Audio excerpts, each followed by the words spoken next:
Recently, China has made significant strides in its efforts to consolidate its sphere of influence in the Asia-Pacific region. However, pursuing this ambition will require China to build up its naval power, which could increase conflict with the United States. Speaking at the Halifax International Security Forum on November 17, the commander of the U.S. Indo-Pacific Fleet, Admiral Philip Davidson, said that the U.S. needs to protect the survival of its open and free Indo-Pacific strategy. The United States has always been a Pacific power, and that will not change. We cannot leave the Pacific alone if we want it to be, Davidson said. Beijing claims much of the South China Sea as its sovereign territory, a claim contrary to international law. The Chinese military has transformed what were once just small rocks and shoals into highly fortified military bases. These bases give China a strategic advantage. For example, bases in the Spratly Islands have the capability to deploy fighter jets that can control key sea lanes. Even though no fighter jets are currently visible in the Spratly Islands, China could immediately deploy 72 fighter jets from the islands to the hangar it has built, Poling said. The U.S. Navy regularly conducts freedom of navigation exercises in the South China Sea. Recently, these operations have led to numerous encounters between the U.S. Navy and Chinese forces patrolling its territorial waters. China has repeatedly demanded that the U.S. Navy cease these activities. And during one such exercise in September, a U.S. warship nearly collided with a Chinese warship. What if a conflict occurs? Comparison of U.S. and Chinese naval power up to 2027. A potential maritime conflict scenario between the United States and China up to 2027 would revolve around three main pillars: aircraft carriers, surface combatant forces, and submarines. The United States maintains an advantage in technology and alliance networks, while China continues to expand the People's Liberation Army Navy plan at an unprecedented pace. Despite accelerated preparations on both sides, the likelihood of open hostilities is assessed as low, as both countries are fully aware of the severe consequences of escalation. Overview. In 2021, Admiral Phil Davidson, then commander of the U.S. Indo-Pacific Command, testified that China could take action against Taiwan by 2027. In 2022, President Joe Biden stated that the United States would defend Taiwan in the event of an invasion. U.S. intelligence has not confirmed any official attack plan from the plan, but the force is rapidly mobilizing and consolidating resources. In response, the U.S. Navy has increased its combat readiness, especially given that the 3-year timeframe is extremely short, considering that building a single aircraft carrier typically takes around 5 years.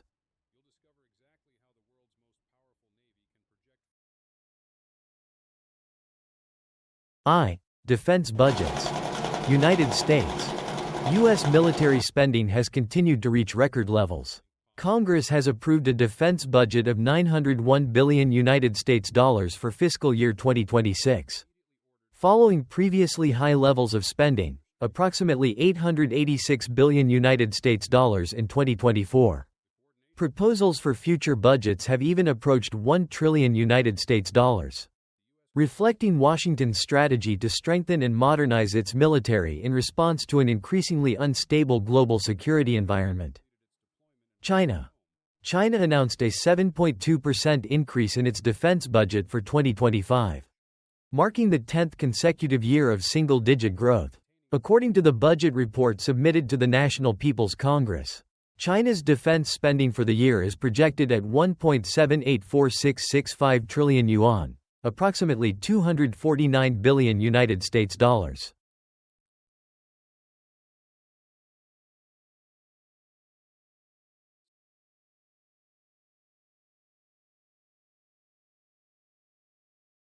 Force size and manpower. China fields the largest active-duty military force in the world, with over 2 million personnel, though it is currently undergoing force reductions and modernization. United States. The United States maintains a smaller active duty force of around 1.35 million personnel, but benefits from a large reserve component and extensive combat experience accumulated over decades of military operations.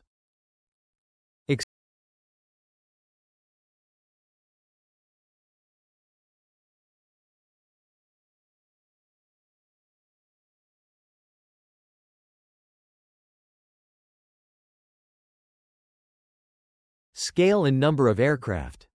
United States. Total military aircraft. Approximately 13.000 plus, including all services, about 4 times more than China. The U.S. dominates in many categories such as fighter jets, bombers, aerial refueling aircraft, transport aircraft, special mission aircraft. The U.S. has an overwhelming advantage in aerial refueling and support aircraft, AWACS. ISR, enabling true global operations. The U.S. has an overwhelming advantage in aerial refueling and support aircraft, AWACS. ISR, enabling true global operations. China. Total military aircraft. Approximately 3.300, the third largest airfleet in the world. Combat aircraft numbers range from 1.200 to 1.900, depending on the source, and continue to grow rapidly. Conclusion on scale. The United States clearly leads in total aircraft numbers and support assets, while China fields a large but significantly smaller force.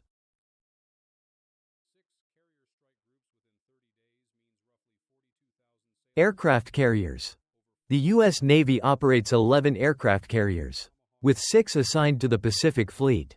Each carrier embarks an air wing of more than 70 aircraft, including 40 to 44 A-18E, F Super Hornet and F-35C fighters, along with A-18G Growler electronic warfare aircraft, E-2D Hawkeye airborne early warning aircraft, and multi-role and anti-submarine helicopters. The United States has over a century of experience in operating aircraft carriers. China currently operates 3 aircraft carriers, Liaoning, Shandong, and Fujian. Fujian is the first Chinese carrier equipped with EMALS, electromagnetic aircraft launch system, and operates the J-15 fighter. However, each Chinese carrier carries only about 2/3 of the number of aircraft embarked by a U.S. carrier. And the plan is still developing aircraft types to form a fully balanced carrier air wing. Assessments suggest that even if additional modern carriers enter service by 2027, the carrier-based aircraft will still be in a learning and maturation phase. Moreover, systems comparable to the Growler Hawkeye F-35 trio, which provide comprehensive situational awareness and dominance over the maritime battlespace, are not yet fully ready.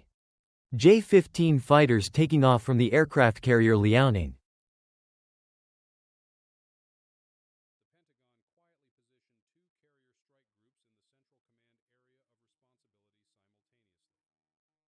Cruisers and destroyers. By 2027, the U.S. Pacific Fleet is expected to field approximately 52 cruisers and destroyers. The Zumwalt-class and Arleigh Burke-class warships are widely regarded as superior, featuring around 50% more missile launch cells and multi-mission combat capabilities, including surface warfare, anti-submarine warfare, air defense, and even anti-satellite operations. The Pacific Fleet will operate 2 of the 3 stealth Zumwalt-class destroyers, USS Michael Monsoor and USS Lyndon B. Johnson, each armed with 12 hypersonic missiles. The plan maintains a fleet of comparable size, but with less overall firepower. Its 8 Renhai-class cruisers are equipped with 112 vertical launch cells each, while Type 052C and Type 052D destroyers carry 56 to 64 launch cells. Planned weapons and sensor systems have not yet been tested in real combat conditions, unlike those of the U.S. Navy, which have demonstrated effectiveness in recent Middle Eastern operations against kamikaze UAVs, ballistic missiles, and cruise missiles. Carrier Strike Group of the U.S. Pacific Fleet. Submarines.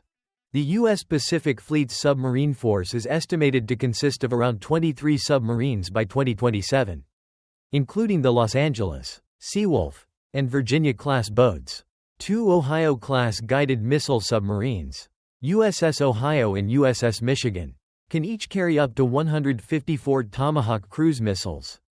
The United States is also building the Virginia Block V variant, which will add 28 additional missiles or potentially carry hypersonic weapons. China currently operates approximately 53 nuclear-powered and diesel-electric submarines. Chinese submarines are generally assessed to be 1 to 2 generations behind their U.S. counterparts. But they are catching up rapidly, aided by military technology exchanges with Russia in return for logistical support, which has helped accelerate the development of more modern submarines. The United States benefits from not fighting alone. Japan operates 36 destroyers, including Izumo and Kaga, which are being modified to operate F-35B fighters, as well as 24 diesel-electric submarines. South Korea fields 23 submarines and 13 destroyers. Australia operates 6 submarines and 3 destroyers. Most vessels operated by these countries use U.S. weapons, sensors, and communication networks, ensuring a high level of interoperability with U.S. naval task forces. China's most notable partner is Russia. But the Russian Navy is no longer as powerful as it was during the Cold War, and its systems are not fully compatible with China's. Sino-Russian naval cooperation is largely limited to joint exercises, and by 2027 it is highly unlikely that a fully integrated joint naval combat force will emerge. Preliminary assessment. The United States holds advantages in technological quality, operational experience, and alliance networks, while China is rapidly increasing numbers and expanding the plan on a large scale. In modern warfare, the decisive factor is situational awareness and coordination across the air-sea domain, where integrated systems such as the Growler Hawkeye F-35 combination provide the U.S. with a significant edge. While China is still in the process of completing and refining comparable capabilities. Nevertheless, the likelihood of the two sides engaging in direct kinetic conflict at sea is currently assessed as very low.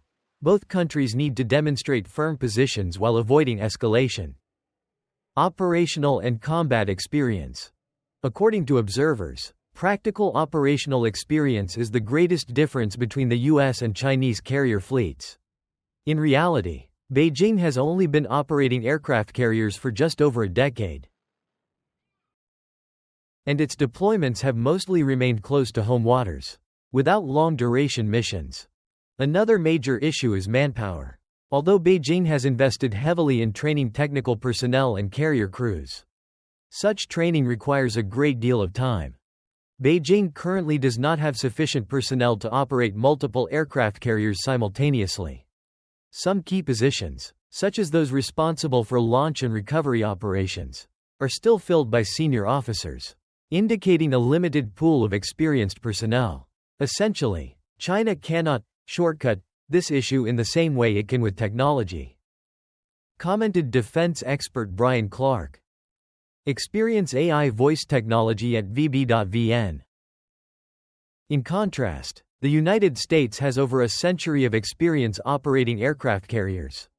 Having participated in conflicts ranging from World War II to modern operations in the Middle East, the U.S. Navy possesses a well-established training system, clearly defined operational doctrines, and continues to conduct missions in global hotspots. Another critical factor in sustaining a carrier fleet is maintenance. While the United States has developed a global logistics and support network, China is still learning how to manage aircraft wear and tear at sea and how to conduct long-distance resupply operations. Brief comparison. Global or long-term warfare right-pointing arrow United States is stronger. Regional conflict near China right-pointing arrow China has a geographic advantage. Technology and joint force integration right-pointing arrow United States leads. Speed of force development and expansion right-pointing arrow China is advancing faster. Final conclusion. The United States remains the strongest military in the world today. But China is the only rival with the capacity to challenge that position. Particularly in regional conflicts in the Asia-Pacific region,